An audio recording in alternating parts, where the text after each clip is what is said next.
ದಿನಾಂಕ 3/5/2026 ಸಂಜೆ 8:30 ಸಮಯದಲ್ಲಿ ಸುಲ್ತಾನ ಬಾನು ಅನ್ನೋರು ಒಂದು ಫಿರ್ಯಾದನ್ನು ನೀಡಿರ್ತಾರೆ. ಇದರಲ್ಲಿ ಅವರ ಮಗ ಮೊಹಮ್ಮದ್ ಶೋಯಬ್ ಅನ್ನೋರನ್ನ ಈ ಹಿಂದೆ ಅವರ ಮಗನ ಮೇಲೆ ಒಂದು ಮರ್ಡರ್ ಕೇಸ್ ಬುಕ್ ಆಗಿರುತ್ತೆ 2025ನೇ ಇಸ್ವಿಯಲ್ಲಿ ಉದಯಗಿರಿಯಲ್ಲಿ.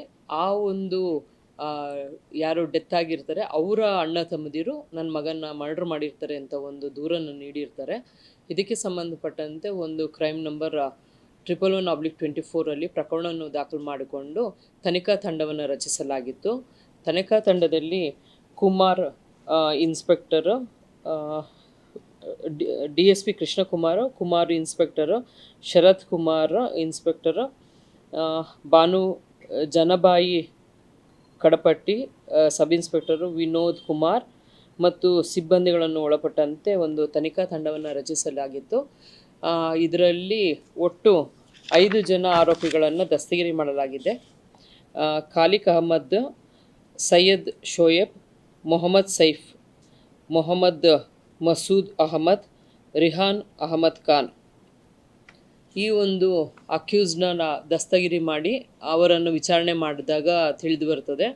ಈಗ ಯಾರು ಡಿಸೀಸ್ಡ್ ಇದ್ದಾರೆ ಮೊಹಮ್ಮದ್ ಶೋಯಬ್, ಅವರು ಈ ಹಿಂದೆ 2025ನೇ ಇಸ್ವಿ ನವಂಬರ್ ಅಥವಾ ಡಿಸೆಂಬರಲ್ಲಿ ಒಂದು ಸೋಫಿಯನ್ ಅನ್ನೋರನ್ನ ಮರ್ಡರ್ ಮಾಡಿರ್ತಾರೆ. ಅವರ ಬ್ರದರ್ಸ್ ಅಂದರೆ ಅವರ ಓನ್ ಬ್ರದರ್ ಸೈಯದ್ ಶೋಯಬ್ ಅನ್ನೋರು ಅವರ ಸ್ನೇಹಿತರೊಂದಿಗೆ ಬಂದು 2ನೇ ತಾರೀಕು ಅವರು ಪ್ಲ್ಯಾನ್ ಮಾಡ್ತಾರೆ ಮರ್ಡರ್ ಮಾಡಲಿಕ್ಕೆ. ಅವ್ರ ಮನೆ ಹತ್ರನೇ ಕಾಯ್ದು ಕೂತಿರ್ತಾರೆ, ಆದರೆ ಅವತ್ತು ಅವ್ರ ಮನೆಯಿಂದ ಹೊರಗಡೆ ಬರಲ್ಲ.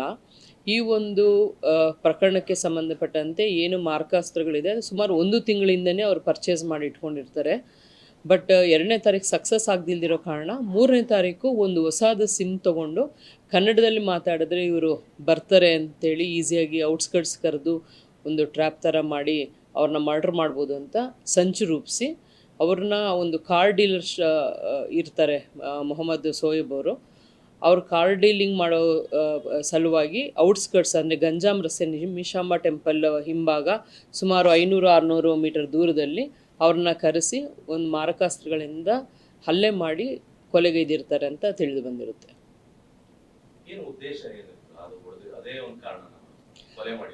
ಅವರ ಬ್ರದರ್ ಆ್ಯಕ್ಚುಲಿ ಇವನು ಮೊಹಮ್ಮದ್ ಶೋಯಬ್ ಏನಿರ್ತಾರೆ ಇವ್ರನ್ನ ಸಹ ಆ ಮರ್ಡರ್ ಕೇಸಲ್ಲಿ ದಸ್ತಗಿರಿ ಮಾಡಿರ್ತಾರೆ.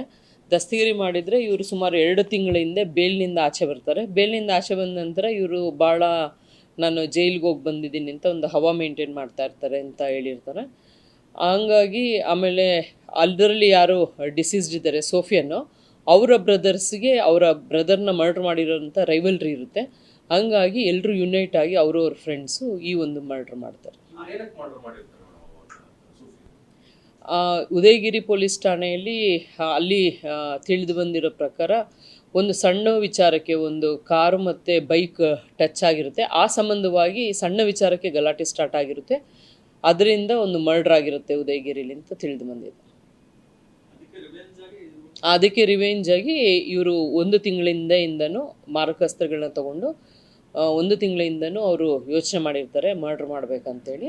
ಇವರು ಬೇಲಿಂದ ಆಚೆ ಬಂದ ನಂತರ 2ನೇ ತಾರೀಕು ಅವ್ರ ಮನೆ ಹತ್ರನೇ ಮರ್ಡರ್ ಮಾಡಲಿಕ್ಕೆ ಟ್ರೈ ಮಾಡ್ತಾರೆ. ಆದರೆ ಇವರು ಮನೆಯಿಂದ ಹೊರಗಡೆ ಬರೆದಿರೋ ಕಾರಣ 3ನೇ ತಾರೀಕು ಅವ್ರನ್ನ ಕರೆಸ್ಕೊಂಡು ಔಟ್ಸ್ಕರ್ಟ್ಸ್ ಅಲ್ಲಿ ಅವ್ರನ್ನ ಟ್ರ್ಯಾಪ್ ಮಾಡೋ ಥರ ಮಾಡಿ ಇಲ್ಲಿ ಮರ್ಡರ್ ಮಾಡ್ತಾರೆ.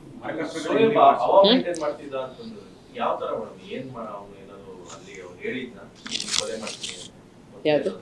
ಇಲ್ಲ ಆ ಥರ ಇಲ್ಲ. ನಾನು ಜೈಲಿಂದ ಬಂದಿದ್ದೀನಿ ಅಂತ ಹುಡುಗರ ಹತ್ರ ಎಲ್ಲ ಸ್ವಲ್ಪ ಹವಾ ಮೇಂಟೈನ್ ಮಾಡ್ತಾ ಇದ್ದೆ.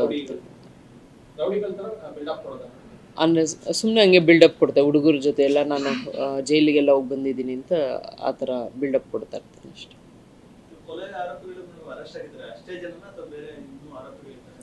ಇನ್ನೂ ಇದ್ದಾರೆ ಆರೋಪಿಗಳು, ಇನ್ನೂ 4 ಜನ ಇದ್ದಾರೆ ಅಂತ ಈವರೆಗೂ ತನಿಖೆಯಿಂದ ತಿಳಿದು ಬಂದಿದೆ. ಇನ್ನೂ ಹೆಚ್ಚಿನ ತನಿಖೆಯಲ್ಲಿ ಇನ್ನೂ ಏನಾದರೂ ಬೇರೆಯವ್ರದ್ದು ಪಾತ್ರ ತಿಳಿದು ಬಂದರೆ ಅವ್ರನ್ನೂ ಸಹ ದಸ್ತಗಿರಿ ಮಾಡಿ ಈಗ 5 ಜನ ಅರೆಸ್ಟ್ ಮಾಡಿದ್ದೀವಿ. ಇನ್ನೂ 4 ಜನ ಅರೆಸ್ಟ್ ಬಾಕಿ ಇದೆ. ಇನ್ನೂ ತನಿಖೆಯಲ್ಲಿ ಬೇರೆ ಯಾರು ಇನ್ವಾಲ್ವ್ಮೆಂಟ್ ಇದ್ದರೆ ಅವ್ರನ್ನೂ ಸಹ ಮಾಡಬೇಕಾಗುತ್ತೆ. ಮಾರಕಾಸ್ತ್ರಗಳೆಲ್ಲ 1 ತಿಂಗಳಿಂದ ಮಾಡಿಸಿದ್ದಾರೆ ಅಂತ ಗೊತ್ತಾಗಿದೆ. ಅದು ಎಲ್ಲಿ ಮಾಡಿದ್ದಾರೆ ಮತ್ತು ಅದೆಲ್ಲನೂ ಈಗ ತನಿಖೆಯನ್ನು ತಿಳಿದು ಬರಬೇಕು. ಅವ್ರಿಗೆ ಉದ್ದೇಶ ಇದ್ದರೆ ಆಗುತ್ತೆ, ಅಂದರೆ ಯಾರು ಮಾರ್ಕಾಸ್ತ್ರ ಕೊಟ್ಟಿರ್ತಾರೆ ಅವ್ರಿಗೂ ಉದ್ದೇಶ ಇದ್ದರೆ ಆಗುತ್ತೆ, ಇಲ್ಲಾಂದರೆ ನೋಡ್ಬೇಕು, ತನಿಖೆಯಲ್ಲಿ ಗೊತ್ತಾಗಬೇಕು.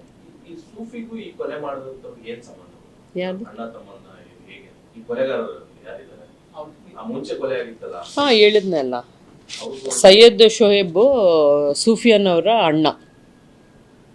ಆ ಒಂದು ಉದಯಗಿರಿಯಲ್ಲಿ ಯಾರು ಡೆತ್ ಆಗಿರ್ತಾರೆ ಅವ್ರ ಅಣ್ಣ ಇದರಲ್ಲಿ ಅಕ್ಯೂಸ್ಡ್.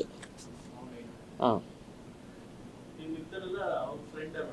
ಇನ್ನೆಲ್ಲ ಅವರ ಫ್ರೆಂಡ್ಸ್.